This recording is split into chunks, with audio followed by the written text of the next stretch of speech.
Olá, tudo bom? Meu nome é Vinícius e hoje a gente vai falar sobre Noturnos, Histórias de Música e Anoitecer, livro de Kazuo Ishiguro, Prêmio Nobel de Literatura em 2017. Ele foi publicado originalmente em 2009 no Reino Unido e aqui no Brasil desde quando ele ganhou, né, em 2017 o Prêmio Nobel. A Companhia das Letras republicou todos os livros deles nessa edição assim mais padronizada, né, com essa lombar colorida. Noturnos não é exatamente a obra mais aclamada dele ou conhecida. Ele é mais conhecido pelos seus romances, como Os Vestígios do Dia e Não Me Abandone Jamais, entre outros. Noturnos, na verdade, é o único livro de contos do autor. Ele é uma obra fora da linha do histórico do autor. Então foi isso que me chamou a atenção. Eu gosto de começar para as leituras dos autores assim mais aclamados e premiados com obras assim um pouco mais desconhecidas. Então esse foi minha porta de entrada para as obras de Kazuo Ishiguro. Ler e avaliar livros de contos é algo complexo, porque sempre vai ter aqueles contos que você gostou, ou que você gostou muito, ou que você apenas achou ok, e aqueles contos que você não gostou tanto, ou que simplesmente você achou ruim. E esse livro em específico é composto por 5 contos diferentes, todos com o tema da música dentro da história, então sempre vai ter um músico, ou protagonista, ou narradas pelo músico, ou algo voltado no mundo da música nas 5 histórias do livro. À toa que o subtítulo em português ficou Histórias de Música e Anoitecer. E para avaliar melhor, né, para tirar uma conclusão melhor, eu vou falar um pouco de cada conto e o que eu achei de cada um deles. O primeiro conto do livro se intitula Kruner, e também foi um dos meus favoritos entre os 5, né, um dos que eu mais gostei de ler. E com um final assim um pouco surpreendente. Mas a história começa com um músico de um café em uma piazza de Veneza, chamada San Marco.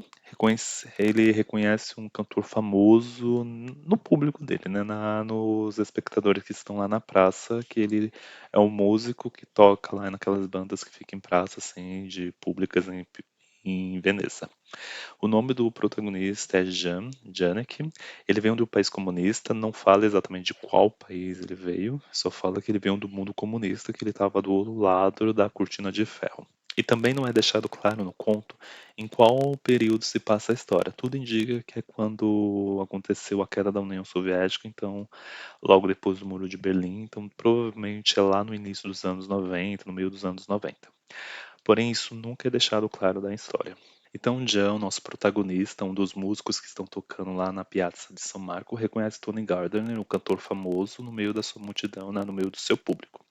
Mesmo ele tendo vindo de um país comunista, né, que censura e dificultava a entrada desses materiais ocidentais, né, para dentro do país, ele acaba tendo acesso a esse tipo de material através de contrabandos, né? Na verdade, a mãe dele que acaba tendo acesso a esse tipo de material através de contrabandos.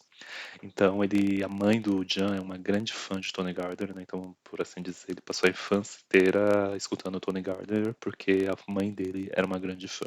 E ao reconhecer o cantor e depois de finalizar a sua apresentação, ele vai lá e tenta conversar lá com Tony Gardner. E ele super conversa com ele, eles batem um papo e ele acaba conhecendo também a esposa de Tony Gardner, né, que está viajando junto com ele, que é a Lindy Gardner. E depois de uma conversa assim pequena, a Lindy Gardner acaba se afastando, deixando o Jan e Tony sozinhos, e Tony acaba convidando o Jan para fazer uma surpresa para a esposa, já que ambos tinham se conhecido nessa mesma piazza, em Veneza, 27 anos atrás. Eles estão fazendo uma viagem de bodas de casamento, basicamente, para relembrar os velhos tempos. E a surpresa é uma serenata. Então, o Jean, que viu a mãe sendo uma grande fã de Tony Garner, acaba se sentindo realizado assim, por ter sido convidado para fazer uma serenata com um dos seus músicos também favoritos, né? Não só o da sua mãe, mas também o dele. Enfim, essa é a base do início da história. E a partir daí, os rumos que a história começa a tomar é assim surpreendente. Eles realmente vão fazer a serenata, mas os acontecimentos que vão ocorrer assim durante a serenata e também o encerramento desse conto é muito surpreendente. Assim, foi um encerramento assim fora do comum e que me surpreendeu. Eu até achei o desfecho deste conto muito engraçado, porque assim foi muito fora do que eu estava esperando, foi muito fora do que é normal, do que é muito fora do comum o final que ele colocou aqui, pelo menos eu me surpreendi bastante. Eu acho que vocês também podem se surpreender. O segundo conto do livro é Chova ou Faça Sol. Essa é a história mais nonsense do livro, né? Mais engraçada, mais fora da casinha. Também uma das que eu gostei. Enfim, a história desse conto gira em torno de Raymond, que sempre passa o período de visita na casa dos seus amigos Charlie e Emily. Só que dessa vez ele sente que algo está estranho. E aí ele começa a notar que provavelmente Charlie e Emily estão passando por uma crise nesse relacionamento e Charlie pede para uma ajudinha do amigo Raymond. Colocando desse jeito parece bem básico até, né? Uma pessoa com crise no relacionamento pedindo ajuda de um amigo. Mas aí que começa o nonsense, né? Que começa a aparecer coisas surpreendentes que o Ishiguro coloca também não só nesse conto, mas como conto anterior e em outras histórias também do livro. Só que a ajuda que Charlie pede para o Raymond, né, Ray, é apenas ser ele mesmo, perto de Emily. E pronto. É essa basicamente a ajuda que a Charlie pede para o seu amigo. Isso acontece porque tanto Charlie como Emily consideram o Ray como um fracassado. E o próprio Ray tem um pouco dessa consciência, dessa visão que ambos têm dele. Com isso, a ideia genial do Charlie é, assim que Emily observar como o Ray é, né, como a situação de vida do Ray está, ela fique mais feliz com o atual casamento, né? Ela fique mais feliz com a atual situação dela, porque ela poderia estar pior. É basicamente esse o plano deles. E para a história ganhar um pouquinho mais de camada, né, um pouquinho mais de complexidade, o Raymond era fim de Emily na época que eles estudavam juntos. E no conto dá a entender que Emily era ciente que Raymond gostava dela, né, gosta dela. Então a ideia genial do Charles é apenas mostrar que a outra opção que ela tinha seria pior que aquela que de fato escolheu, né? Então ele só quer que o Raymond seja ele mesmo, para que Emily veja Ray e se sinta melhor casada com Charlie. E basicamente esse é o conto. É um bom conto muito nonsense, assim, tem um muito bom humor. E foi um dos contos também que eu gostei bastante. Já o terceiro conto do livro é Malvern Hills. Esse é o conto que eu menos gostei do livro, tanto no desenvolvimento como no conteúdo da história. Não me prendeu, achei um enfadonho e não me chamou a atenção, é o mais fraco da coletânea. Então vamos lá, né? A história começa em Londres, com um jovem músico querendo entrar em uma banda. E ele não quer apenas entrar em uma banda, né? Ele quer cantar, tocar as suas composições, né?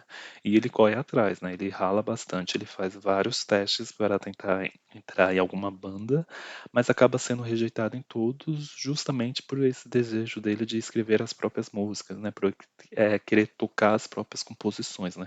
A maioria das bandas que ele tentava fazer teste só fazia cover. Aí no meio dessa situação ele acaba indo para o interior da Inglaterra, né, em Malvern Hill, né, o título do conto, para ajudar a sua irmã que é dona de um café junto com o marido. Nesse lugar ele acaba conhecendo um casal de estrangeiros suíço, né, Sonja e Tilo, que também são músicos, mas são profissionais.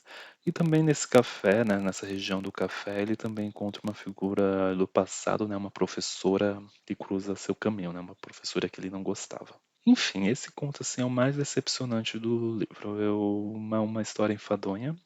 Ele tem vários contatos com esse som de Tilo. É uma história que o começo dela é muito longo, né? Nessas tentativas dele de entrar numa banda. É legal na parte que ele quer fazer suas composições, né? Ele quer tentar e ele rala, mas aí na hora que ele vai para esse lugar do interior da Inglaterra, né? Que seria um lugar mais calmo, né? Mais bucólico, mais turístico, ele acaba ficando muito enfadonho. Esse contato que ele tem com os sons de Tilo, né? Sonja é uma mulher muito mal educada, né? Muito grosseira. Tilo é uma pessoa fofa, né? Muito feliz, né? Muito alegre, muito de bem com a vida. Enfim, ele vai ter bastante contato com esse casal durante o conto, né? Vai inclusive tocar para eles algumas músicas, né? Eles vão ficar admirados com o talento desse garoto. Nada nesse conto me prendeu, simplesmente não gostei. Ele não chega a ser ruim, simplesmente a história não me agradou, não me pegou e tudo bem. E o quarto conto do livro se chama Noturno. É o conto mais nonsense dos cinco e olha que a disputa é alta. O conto é basicamente a história de um homem, musicista como todos os outros desse livro, chamado Steve. Steve é até chamado para fazer algumas pontas, né, uns trabalhos aqui e ali, mas ele nunca consegue se destacar, né, ele nunca consegue ingressar no time principal, né, se realmente se tornar famoso e conhecido e aclamado pela sua arte. E ele tem potencial, né, o Steve tem potencial, né, ele é considerado uma pessoa talentosa, mas um dos motivos para ele não conseguir entrar nesse time principal, né, entrar no hall dos famosos, é simplesmente por causa da beleza. E isso é dado no conto como um dos motivos dele não conseguir subir na carreira, né? Não conseguir crescer na carreira dele. Então acontece que a esposa e namorada dele, eu não me lembro ao certo agora, se separa dele.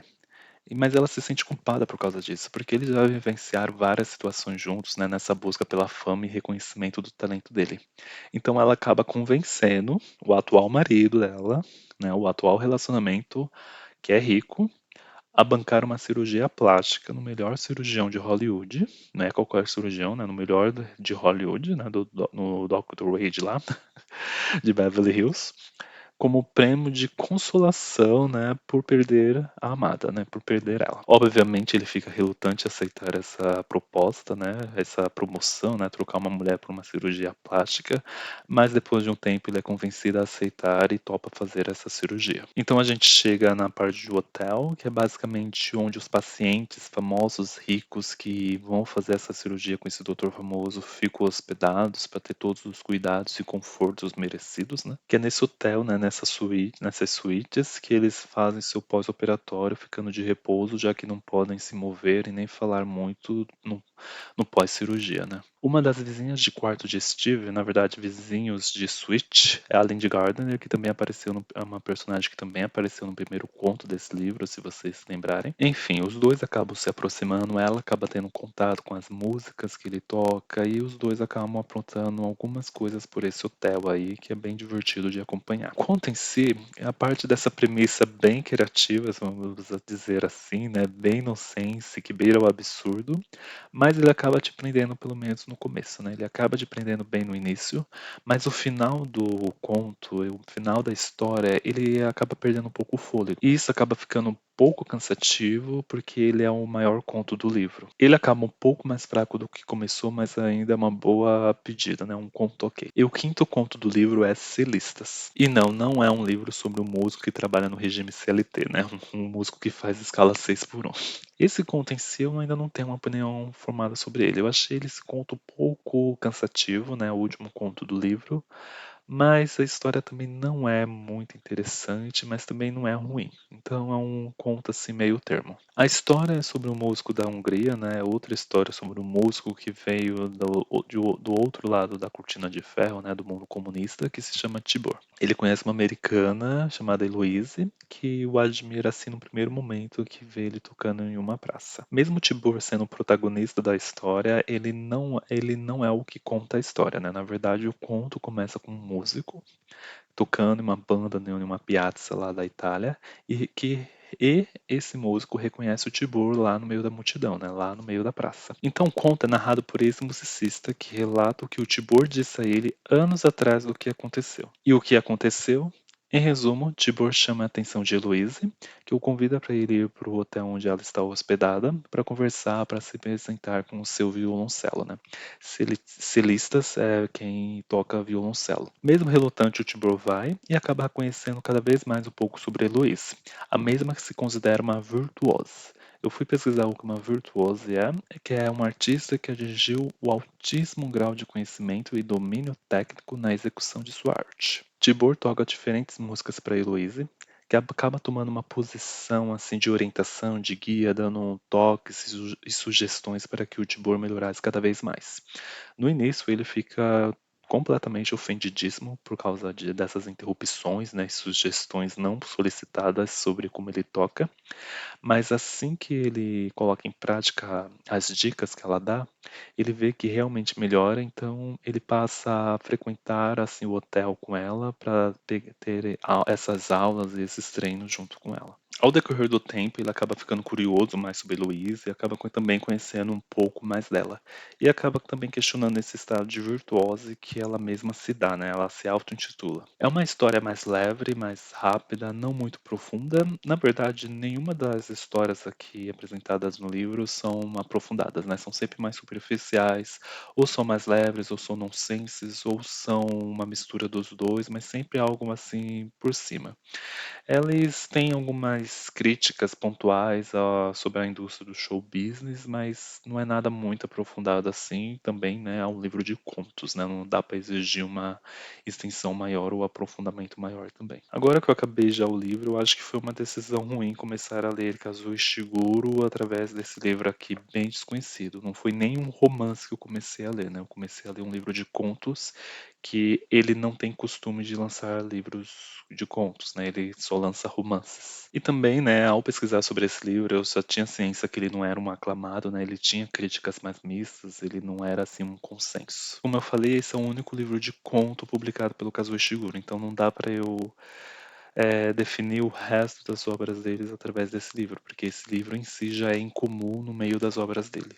É óbvio que eu vou dar mais uma chance para Kazuo Ishiguro, eu vou ler Os Vestidos do Dia, Não Me Abandone Jamais ou O Gigante Enterrado. Assim, ele não chega a ser um livro ruim. Mas como eu falei no começo, livros de contos são mais complexos. Contos, crônicas, poesias são mais complexos de analisar e dar um veredito. Porque sempre vai ter os pontos altos e os pontos baixos, sempre vai ter contos que você gosta, e contos que você não gosta. Então, esse livro é uma boa pedida para quem já conhece a obra de Kazuo Ishiguro e quer ler algo diferente dele, porque esse livro, para quem já acompanha a obra de Kazuo Ishiguro, é um único, porque é o único livro de contos que ele já publicou. Mas para quem for começar a ler Kazuo Ishiguro, talvez esse não seja uma boa pedida, né? Talvez seja melhor já começar por um dos romances. Com certeza eu vou dar outra chance para o Kazuo Ishiguro, primeiramente porque eu não achei o livro ruim. Tem contos que eu gostei. Inclusive, eu acho que alguns dos contos mostram um pouco dessa falta de costume dele de escrever narrativas mais curtas. Porque alguns contos são bem introduzidos, têm introduções mais longas, têm potencial, mas o encerramento acaba sendo mais fraco, acaba sendo um pouco mais corrido, acaba sendo mais abrupto, mas não de uma maneira legal. Então acho que talvez ele não tenha tanto costume de escrever contos e isso acabou impactando como ele fez esse livro. Então, com certeza no livro do romance ele não vai ter esse empecilho de limite de páginas, né, de ser algo mais sucinto e ele vai conseguir elaborar muito mais, né. Tem alguns contos que com certeza aqui dariam bons livros mais trabalhados. Fico por aqui, quem tiver interesse em ler esse livro, eu vou deixar o link da Amazon aqui na descrição do vídeo. Comprando por ele você ajuda o canal e como eu vou deixar como costume, eu vou deixar também links das bibliotecas públicas aqui por enquanto, só tem os links de São Paulo. Caso você tenha outros links de outras redes, pode também me enviar que eu acabo colocando aqui. Porque aí você vê uma unidade próxima de você que tem esse livro para você dar o seu veredito se caso o Ishiguro em forma de conto funcionou ou não para você. Até!